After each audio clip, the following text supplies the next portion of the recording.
In this guide, I'm going to be showing you how to play Inflation Mode in Modern Warfare 4. This is Miguel from Just Boz, and before we get into this guide, make sure to like the video and subscribe to the channel with all notifications on for more content like this. It really does help out the channel and we'd greatly appreciate it. If you have any questions, just ask them down in the comment section below. I'm going to be doing my best to reply to every single comment down there.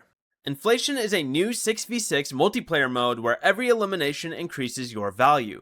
Get kills to build up your fortune, but the more valuable you become, the bigger target you are for the enemy team. So focus on getting eliminations while staying alive as your value increases. Inflation supports full create a class, so you can use your normal custom loadouts when playing the mode. So just keep that in mind.